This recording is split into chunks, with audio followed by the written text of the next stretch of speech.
अस्सलाम वालेकुम। तो वेलकम है आप लोगों का एम रात चैनल में। रिसेंटली पाकिस्तान एयरफोर्स ने एक नई वीडियो जारी की है और इस वीडियो में पहली दफ़ा ऑफिशियली JF-17 थंडर ब्लॉक 3 की कुछ नए ग्लिम्स देखने को मिलते हैं। उसके अलावा सेकंड बैच के जो J-10Cs हैं वो देखने को मिलते हैं, कुछ न्यू वेपन्स हैं। उसके अलावा पाकिस्तान के पहले एक अच्छे ड्रोन्स के भी हमें कुछ मनाजर देखने को मिलते हैं या उसकी इंस्पेक्शन किस तरह की जा रही है। लेकिन वीडियो में आगे बढ़ने से पहले आप चैनल को सब्सक्राइब कर लें एंड हमारी वीडियोज़ को शेयर कीजिएगा। तो बात की जाए तो एक सेमिनार हुआ 2 दिन के लिए, global strategic threat and response, जिसे GSTAR कहा जा रहा था, और इसमें पाकिस्तान के प्रेसिडेंट सदर आरफ अलवी ने भी पार्टिसिपेट किया और वहाँ इन्हें पाकिस्तान एयरफोर्स के chief air marshal Zaheer Ahmed Babar ने रिसीव किया।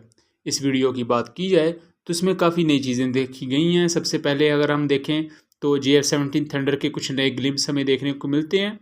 इन JF-17 थंडर्स को यहाँ देखा जाए तो यहाँ बहुत से लोग ये समझेंगे कि इस वक्त ये न्यू ग्लिम्स है कोई JF-17 थंडर के, लेकिन ऐसा नहीं है।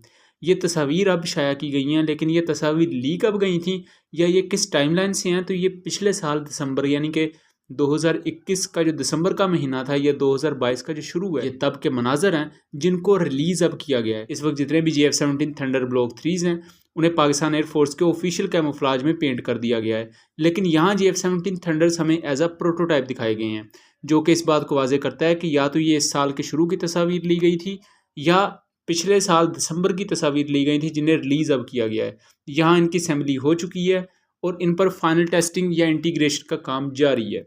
उसके अलावा आगे अगर एक और तस्वीर देखी जाए तो यहाँ JF-17 थंडर ब्लॉक 2 खड़ा है, लेकिन अंदर जो फैसिलिटी है उसमें काफ़ी हमें JF-17 थंडर ब्लॉक 3 नज़र आ रहे हैं। टोटल 5 JF-17 थंडर ब्लॉक 3 आपको इस फैसिलिटी में नज़र आएंगे, लेकिन बाहर एक स्टैटिक डिस्प्ले के तौर पर JF-17 थंडर का ब्लॉक 2 खड़ा हुआ है।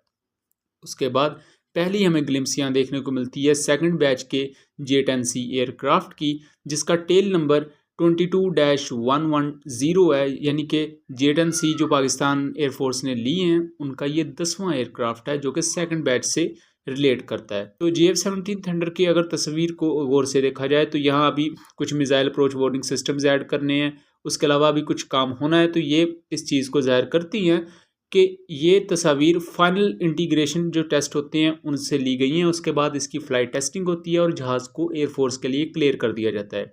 इस वक्त पहले 9 से 10 जहाज़ ऑलमोस्ट एयरफोर्स के लिए क्लियर कर दिए गए हैं, जबकि कुछ आखिरी जहाज़ रहते हैं उनकी फ़्लाइट टेस्टिंग जारी है और इस साल के एंड से पहले इन्हें पाकिस्तान एयरफोर्स में इंडक्ट कर दिया जाएगा।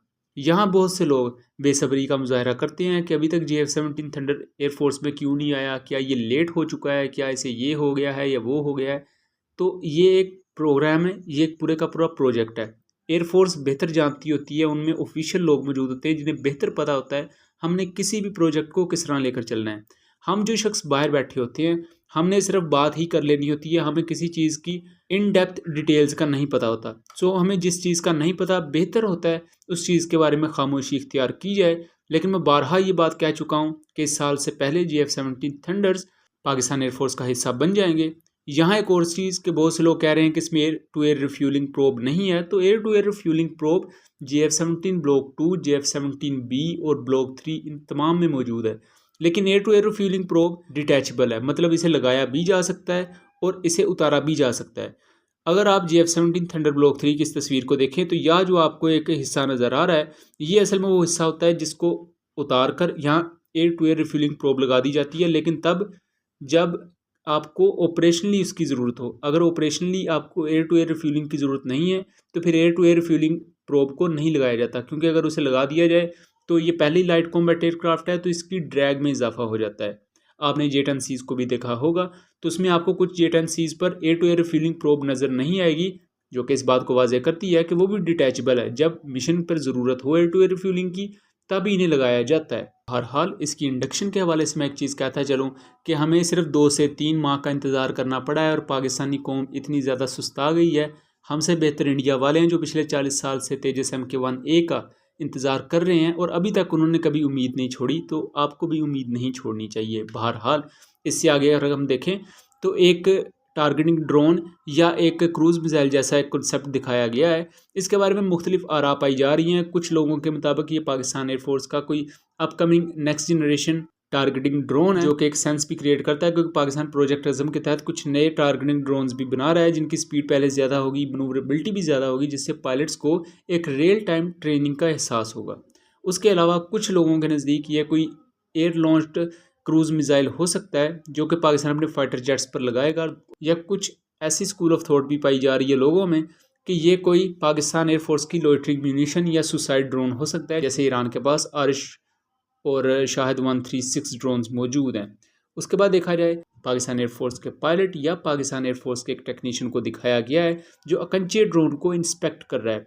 कुछ लोगों के मुताबिक ये उन अकंचे ड्रोन्स में से हो सकता है जो पाकिस्तान एयरफोर्स के लिए बनाए गए हैं। अगर पाकिस्तान एयरफोर्स के लिए ना भी ये बनाए गए हों तो यहाँ ये चीज़ काफ़ी है कि पाकिस्तान एयरफोर्स का पर्सनल इनको इंस्पेक्ट कर रहा है। और यहाँ जो अहम चीज़ है जिसको हमें नोट करना चाहिए कि इसकी सेंट्रल लाइन बेली पर 4 स्मॉल डायामीटर बॉम्ब्स या नेक्स्ट जनरेशन स्मार्ट बॉम्ब्स लगे हुए हैं।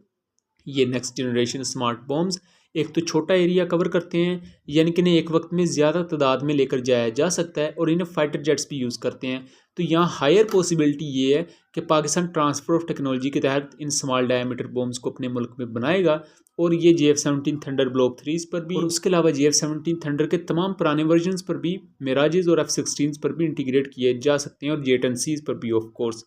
उसके बाद इस वीडियो के लास्ट में एक क्लिप दिखाया जाता है जिसमें पुराने JF-17 थंडर ब्लॉक 2 और एक और JF-17 थंडर है उसकी अपग्रेडेशन या उसकी ओवरहालिंग जारी है। तो यहाँ कुछ ऐसे सोर्सेज हैं कि ये ब्लॉक 1 की जो ओवरहालिंग की जा रही थी और ब्लॉक 2 स्टैंडर्ड्स की जो ओवरहालिंग की गई थी, और इस ओवरहालिंग में जो पुराने JF-17 ब्लॉक 1 थे उनको ब्लॉक 2 स्टैंडर्ड पर अपग्रेड कर दिया गया था। तो ये तब का मंजर हो सकता है। इन ओवरहालिंग में सिर्फ जहाज़ों को ओवरहाल ही नहीं किया बल्कि इनमें कंपोजिट मटेरियल्स को भी यूज़ किया गया था, क्योंकि अल्टीमेटली इन तमाम JF-17 ब्लॉक 1 और ब्लॉक 2 को हमने ब्लॉक 3 स्टैंडर्ड पर ही लेकर आना है। और इससे मरहलावार अपग्रेडेशन या ओवरहाल का फ़ायदा क्या होता है कि आपको एक ही दफ़ा जब अपग्रेड करने पड़ते हैं तो उससे ऑपरेशनल कॉस्ट बहुत ज़्यादा होती है, और दूसरी बहुत सी कंपनीज़ को भी आपको ऑन बोर्ड लेना पड़ता है क्योंकि वो एक किस्म का बड़ा प्रोजेक्ट बन जाता है। लेकिन अगर आप साथ साथ ओवरहालिंग के साथ अपग्रेडेशन करते रहते हैं उससे ऑपरेशनल कॉस्ट भी कम रहती है, और उसके अलावा बहुत सी चीज़ें होती हैं जिनमें आपको रिलीफ भी मिल जाता है।